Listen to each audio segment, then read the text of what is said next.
नमस्कार दोस्तों, आज मैं आपको सनातन धर्म के विषय में बताने जा रहा हूँ। लेकिन सनातन धर्म के विषय में बताने से पहले मैं आपको यह बताना चाहता हूँ कि सनातन धर्म को बताना और इसको परिभाषित करना लगभग ऐसा है जैसे आप सूर्य को दिया दिखा रहे हो। सनातन धर्म और इसकी संस्कृति लगभग 5000 वर्ष पुराने हैं। ये वेदों की रचना का वर्ष माना जाता है।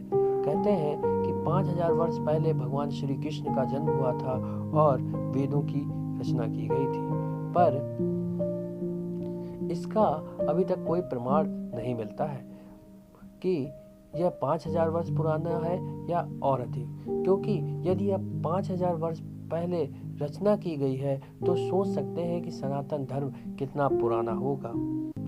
और सनातनी परंपरा से जुड़े लोग पूरे संसार में फैले हुए हैं।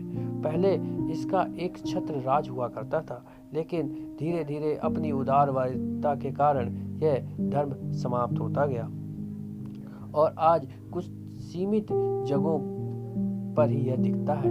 पर आज भी लोग इसकी ओर आकर्षित हो रहे हैं और अपने सनातन धर्म को अपनाकर सनातनी बन रहे हैं। सनातन धर्म में आप यह देख सकते हैं कि एक राजा भिक्षुक बन सकता है अपने कर्तव्य पालन हेतु। एक सन्यासी अपना शरीर त्याग देता है कर्तव्य पालन हेतु, जैसे दधीच। और एक राजा अपने वचन हेतु सब कुछ त्याग देता है, जैसे महाराजा हरिश्चंद्र। एक राजा, एक चक्रवर्ती सम्राट अपने माता पिता की आज्ञा हेतु वन गमन करने लगता है और एक ईश्वर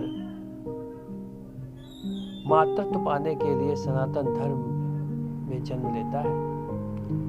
तथा महाभारत में श्री कृष्ण ने कहा है कि मैं ही ईश्वर हूँ। अन्य सभी धर्मों में जो आज प्रचलित हैं उनमें केवल ईश्वर के दूत की विषय में बात की गई है, ना कि ईश्वर के विषय में। पर महाभारत में आपको श्री कृष्ण स्वयं कहते हैं कि मैं ही ईश्वर हूँ। अर्थात आप सनातन धर्म की महिमा और इसकी विस्तारवादिता को जान सकते हैं।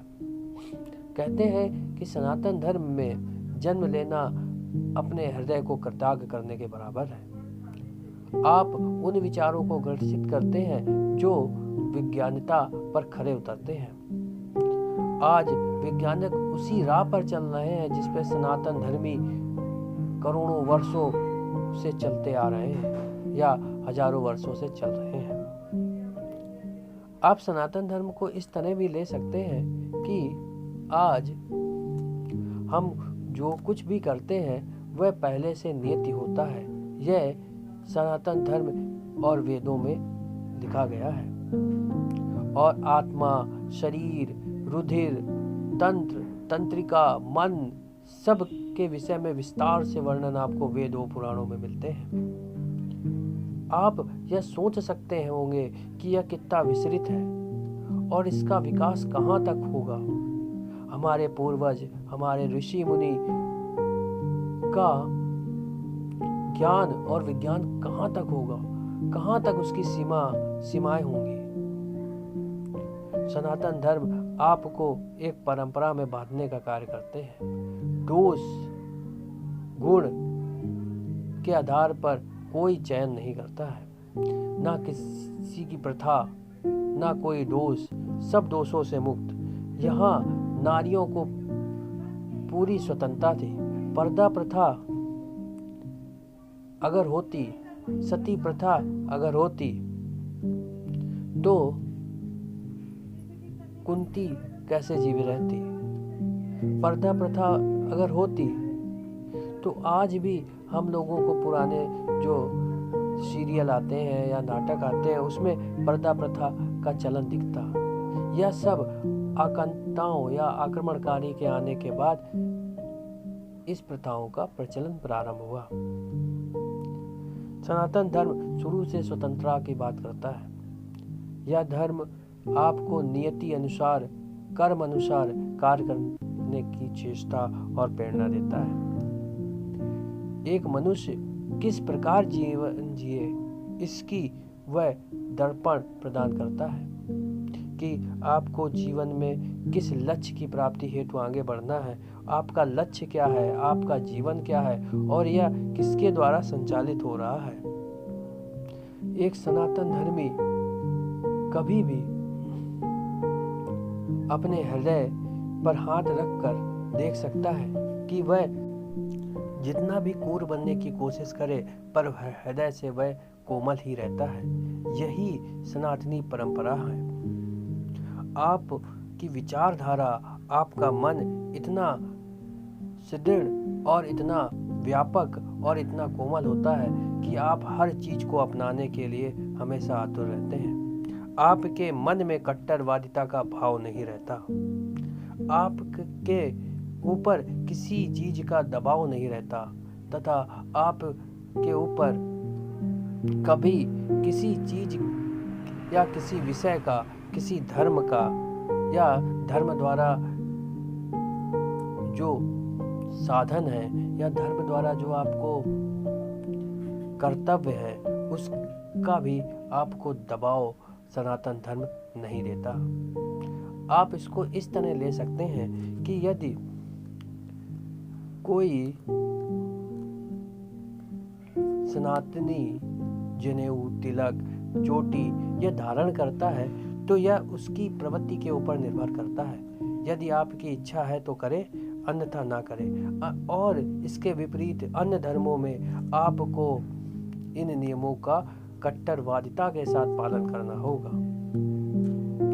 आप पूर्णतः स्वतंत्र नहीं हैं। और सनातन धर्म की एक परंपरा यह भी है कि उसके द्वारा दिए गए सभी नियम विज्ञानिता को सिद्ध करते हैं। आज अमेरिका में और कई जगह वैज्ञानिक इसके शोध पे लगे हुए हैं और लोग देखते हैं कि यह शोध सत्य सिद्ध हो रहे हैं। अगर सनातन धर्म आपको त्याग की भावना देता है तो आज आपका जो मातृत्व प्रेम मोह जीवित है यह सनातन की ही परंपरा की देन है। क्योंकि जो मोह में फंसे हुए व्यक्ति है उनको कैसे निकाला जाए या वह कैसे मुक्त हो, यह केवल सनातन धर्म ही कर सकता है और वही आपको इस संसार से मुक्त करा सकता है। आज हजारों करोड़ों लोग सनातनी बनने की चाह रखते हैं और वह अपने धर्म की ओर आकर्षित होते हैं और कितने अमेरिका के निवासी, ब्रिटेन के निवासी सनातनी बन चुके हैं और सनातन धर्म उन्हें शांति और परमार्थ की ओर आकर्षण करता है। आज भी पुराणों में जो वर्णित है वह सत्य होता नजर आ रहा है। मनुष्य धन ऐश्वर्य के पीछे भागता रहता है पर उसे प्राथमिकता शांति को देना चाहिए, अर्थात वह अपने शरीर को नष्ट करके धन कमाता है और फिर उसी शरीर को स्वस्थ करने के लिए उस धन को खर्चा करता है, अर्थात व्यय करता है। यह मुक्ति सनातनी परंपरा या सनातनी संस्कृति से ही हो सकती है। धन्यवाद दोस्तों, बने रहे दिव्यदृष्टि के साथ, देखते रहे रोचक जानकारी भरे वीडियो और अभी हमारे चैनल को सब्सक्राइब करना बिल्कुल ना भूलें।